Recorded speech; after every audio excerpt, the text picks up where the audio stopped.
Assalamualaikum warahmatullahi wabarakatuh.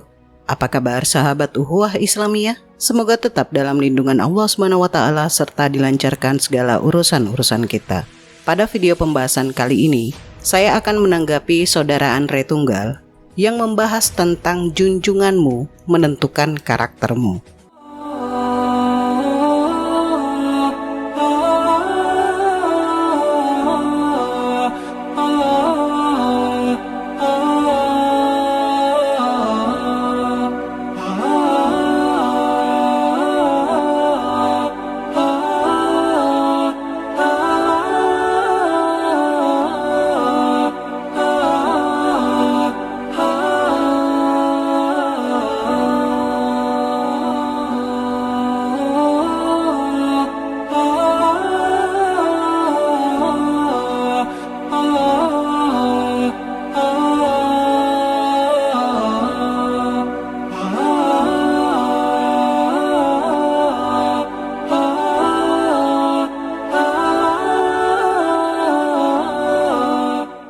Dan tidak lupa pula saya ingin mengucapkan terima kasih yang sebanyak-banyaknya kepada yang telah mendukung channel Esa Rafleza, baik itu dukungan untuk kegiatan Esa di luar konten YouTube dan juga dukungan doa dari semuanya.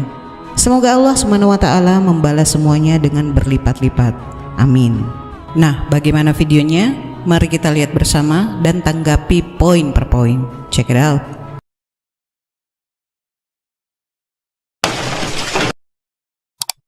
Bagaimana mungkin Tuhan menjadi manusia? Banyak orang di luar sana masih bingung dengan konsep Tuhannya Kristen. Kenapa Tuhannya Kristen jadi bayi? Bahkan dikatakan mohon maaf, diolok-olok sama mereka. Tuhan yang lemah bisa mati dan sebagainya. Saudara, mereka tidak paham itu. Mari kita ubah ceritanya. Bagaimana kalau Yesus tidak lahir di Bethlehem, di kota kecil itu? Dan Yesus tidak pernah mengatakan untuk memikul salib, tidak. Karena dia memang lahir di istana raja. Dalam segala kemewahan, dalam segala kegagahan, dia cuma katakan, come, follow me, ikut aku. Mari jadikan aku pemimpin, saudara-saudara. Dan kemudian Yesus menjadi seorang pemimpin perang. Sekali lagi ini masih berandai-andai. Jika Yesus adalah raja yang sukses, dia akan membunuh semua musuh yang melawannya. Bahkan Yesus akan memperoleh banyak harta. Dan semua bangsa akan datang membayar upeti kepadanya. Dan dia pun bisa memperbudak bangsa lain. Dan karena dia adalah seorang raja yang berkuasa, yang beristri banyak. Dan kemudian dia dikenang sebagai raja yang sukses, yang kaya, yang banyak istri, banyak gundik saudara-saudara. Dia memerintah selama-lamanya. Saya mau tanya, apakah saudara mau jadi pengikut Tuhan yang seperti ini? Setelah melihat kurang lebihnya video penjelasan dari Andre Tunggal, kita cukup senyumin saja. Kenapa saya berkata seperti itu? Sepertinya saudara Andre tidak menyadari maksud dari klaim yang disebutkan dalam videonya, di mana banyak orang di luar Kristen tidak memahami soal konsep ketuhanan Yesus, sehingga mereka berpendapat Tuhan bayi, Tuhan lapar, Tuhan disiksa, dan lain sebagainya. Namun sebelum itu, Esa ingin mengatakan, Alhamdulillah makin antusias yang mengisi form bagi-bagi literatur, makin baik bagi perbendaharaan literatur sahabat muslim sekalian. Bagi sahabat muslim belum mengisi form untuk bisa mendapatkan e-book Islami yang up to date secara gratis, ingat ya, gratis. Silahkan sahabat muslim segera mengisi form yang ada di deskripsi, sertakan nomor WA aktif. Ingat, nomor WA aktif, teliti dahulu sebelum mengirimkannya, agar Esa dapat mengirimkan file-file literasi yang menarik. Nah, di samping ada gratisan, para pemirsa juga dapat berinteraksi dengan Esa. Semoga bermanfaat.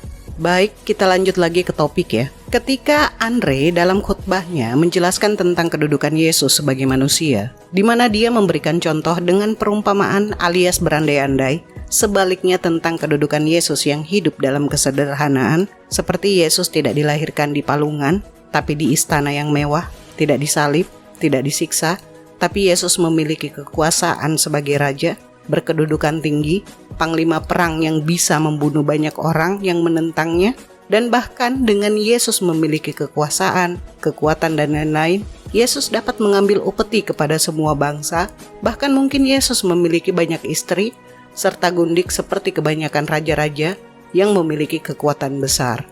Apakah dengan kedudukan Yesus seperti itu, jika kronologisnya dibalik akan memiliki banyak pengikut, masihkah kita mau memiliki Tuhan dengan sifat seperti itu? Kira-kira seperti itulah inti penjelasan dari saudara Andre ya. Nah sekarang begini, jika saudara Andre menyadarinya, sebetulnya bukan itu yang dipermasalahkan. Mau Yesus itu hidupnya dalam kesederhanaan, seorang raja, pemimpin, kehidupannya tragis atau sebaliknya, bukan itu yang jadi masalah. Tapi yang jadi masalah adalah status dia sebagai manusia yang dituhankan atau Tuhan yang dimanusiakan. Ketika Tuhan Anda menjadi manusia, tentu Yesus akan mengalami proses seperti manusia pada umumnya. Contoh, makan, minum, lapar, dilahirkan, disakiti, diculik iblis, dihina, difitnah, bergaul, dan lain sebagainya, sebagaimana kodratinya sebagai manusia. Paham gak saudara Andre?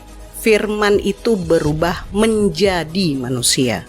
Nah, sama seperti para utusan Tuhan yang lain seperti Nabi Musa dan Nabi Muhammad SAW. Nabi Musa alaihissalam semasa kecilnya, dia dibesarkan di istana, di mana saat itu Fir'aun sebagai raja memiliki kekuasaan yang sangat berpengaruh. Nabi Musa diajarkan berperang, menjadi panglima, dan memiliki kemungkinan menjadi penerus raja. Tapi apa yang dilakukan oleh Musa? Beliau lebih memilih hidup dalam kesederhanaan dalam mendakwahkan ajaran Tuhan. Dia lebih memilih meninggalkan istana, segala kemewahan, dan juga kekuasaan. Nah, bagaimana dengan Nabi Muhammad SAW? Rasulullah SAW adalah keturunan dari orang yang kaya raya dan terpandang di masyarakat. Walaupun beliau dari keturunan yang kaya raya, Rasulullah menjadi kaya bukan karena harta warisan, tapi akibat usahanya sendiri. Beliau memiliki usaha yang luas. Rasulullah bahkan membangun masjid raya dengan hartanya sendiri, bekerja sebagai penggembala sampai menjadi pedagang. Dari hasil dagang ini, Rasulullah kemudian memperoleh harta kekayaannya. Namun begitu, beliau tidak pernah merasa bahwa harta yang diperolehnya adalah miliknya seorang diri. Tercatat, neraca dagang Rasulullah berupa 1.216.343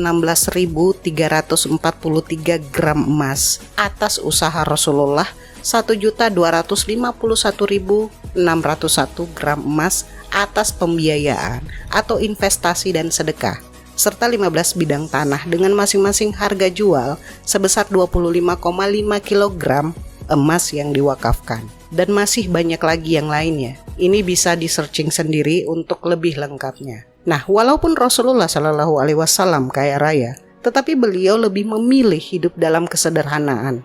Bagaimana beliau tidur dengan hanya beralaskan alas yang tipis, perabotan rumah yang seadanya, berpakaian yang sederhana, dan lain sebagainya. Ketika Tuhan mengutus manusia pilihan sebagai utusannya, sebagaimana Nabi Musa, Nabi Isa, dan juga Nabi Muhammad, mereka akan menjalani kehidupan sesuai dengan keinginan dan kehendak Tuhan. Tapi permasalahannya di sini adalah, Kristen menganggap Yesus yang hanya seorang utusan Tuhan sebagai Tuhan itu sendiri.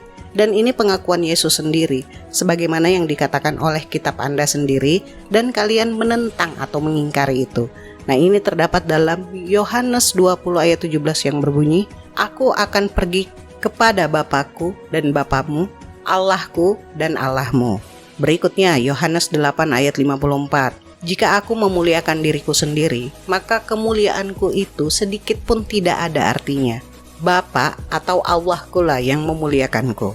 Berikutnya Matius 18 ayat 19. Permintaan mereka itu akan dikabulkan oleh Bapa atau Allahku di sorga. Berikutnya Markus 10 ayat 18. Mengapa kau katakan aku baik? Tidak ada yang baik selain Allah. Dan masih banyak lagi ayat yang menunjukkan kedudukan Yesus hanya sebagai utusan Tuhan.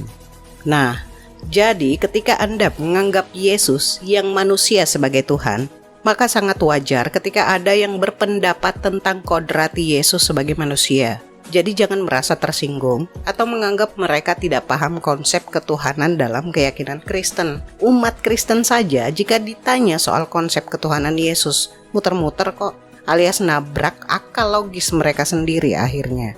Jika dengan berandai-andainya Anda bahwa jika kehidupan Yesus sebaliknya tidak disalib dan memiliki kekuasaan serta kekuatan, saya yakin Yesus tetap akan melakukan kehendak Bapa atau Allah alias apa yang diperintahkan. Bukan malah sebaliknya, membunuh seenaknya, nikah sana-sini, memiliki gundik yang banyak. Walaupun dalam posisi Yesus yang hidup dalam kesederhanaan, Yesus pun tidak melarang poligami. Saya paham maksud saudara Andre mengambil contoh seperti itu karena yang ada di pemahaman dia adalah tertuju kepada Rasulullah SAW yang seorang panglima perang, pemimpin, dan memiliki banyak istri. Saya katakan Anda perlu banyak belajar lagi dan mengetahui sejarah. Padahal dalam kitab yang Anda yakini pun tidak ada larangan soal itu. Rampasan perang ada juga dalam kitab Anda. Bahkan kalau mau dijabarkan bagaimana perlakuan rampasan perang dalam kitab Anda, pasti membuat Anda terkejut. Poligami, tidak ada larangan untuk poligami. Bahkan sebaliknya, ada aturan ketika seseorang memiliki istri lebih dari satu. Perang, ada juga dalam kitab Anda. Bahkan lebih parahnya, ada juga menggauli tawanan perang dalam kitab Anda tanpa dinikahi. Terus Anda yang belum paham mau berkelit seperti apa lagi? Tuhan Anda bayi, jelaslah, kan Yesus pernah dilahirkan dan menjadi bayi. Masa begitu lahir langsung gede? Tuhan Anda punya ibu, jelaslah. Maria adalah ibu yang melahirkan Tuhan Anda. Emang kalau bukan Maria, siapa lagi ibunya Yesus yang kalian anggap sebagai Tuhan? Apakah Yesus ada di dunia ini hasil dari download? Tuhan Anda telanjang. Jelaslah, pada saat peristiwa penyaliban, salah satu SOP penyaliban adalah telanjang. Ini pernah saya bahas dalam konten yang membahas soal khitonah. Tuhan Anda disiksa. Jelaslah, semua orang juga mengetahui hal itu. Apa waktu disalib itu cuma digelitikin atau disuruh nyanyi oleh tentara Romawi? Tuhan Anda diculik iblis. Jelaslah, dalam kitab Anda ada disebutkan hal itu, dan lain sebagainya. Nah, apakah hal tersebut merupakan sebuah hinaan bagi Tuhan Anda? Jika bagi Anda itu merupakan hinaan atau fitnahan, tentu Anda terlebih dahulu harus menggugat penulis kitab Anda sendiri yang menginformasikan akan hal itu. Jika Yesus memiliki kekuatan dan kekuasaan, dan dia sebagai utusan Tuhan, tentu otomatis dia akan lebih memiliki banyak pengikut. Apakah seorang utusan Tuhan yang memiliki kekuatan dan kekuasaan akan melakukan hal seenak dirinya sendiri? Jelas tidaklah. Dia akan tetap lurus pada kehendak Tuhan yang mengutusnya, karena Tuhan tidak akan salah pilih utusannya. Sekarang saya tanya, Yesus yang hidup dalam kesederhanaan, di mana Anda mengaku bahwa Yesus memiliki banyak pengikut, ini sebetulnya bukan jumlah pengikutnya, tapi apakah pengikut Yesus ini sudah benar-benar menjalankan semua ajaran dan ucapan yang Yesus ajarkan dan katakan? Coba jawab itu. Jangan ngaku pengikut Yesus, tapi malah menentang ajaran atau ucapannya. Masa kalah sama supporter bola? Para pemain bola pakai kaos merah, supporter pakai kaos merah, dan memakai ciri khas dari klub sepak bola itu sendiri. Walaupun gak ada yang nyuruh loh. Itulah salah satu bentuk kecintaan mereka pada apa yang dicintai. Akan sangat lucu ketika Anda mengaku sebagai pengikut Yesus, tapi membangkang terhadap ajaran atau ucapannya, bahkan gaya hidupnya. Coba deh Anda merenung ulang dan benar-benar memikirkan hal itu. Saya rasa cukup ya. Dan nasihat untuk kali ini adalah, dokter spesialis kecantikan akan sering berantem sama kafir bodoh. Pengen tahu kenapa? Dokter spesialis kecantikan menyarankan memakai lotion pada kulitnya agar halus, tetapi kafir bodoh mengoleskan lotion ke mulutnya agar omongannya terlihat halus. Saya akhiri pembahasan kali ini, semoga ada hikmah dan pembelajaran yang bisa kita petik. Kurang lebihnya mohon dimaafkan. Akhir kata, Maha benar Allah dengan segala firman-Nya. Allahumma salli ala Sayyidina Muhammad. Wassalamualaikum warahmatullahi wabarakatuh.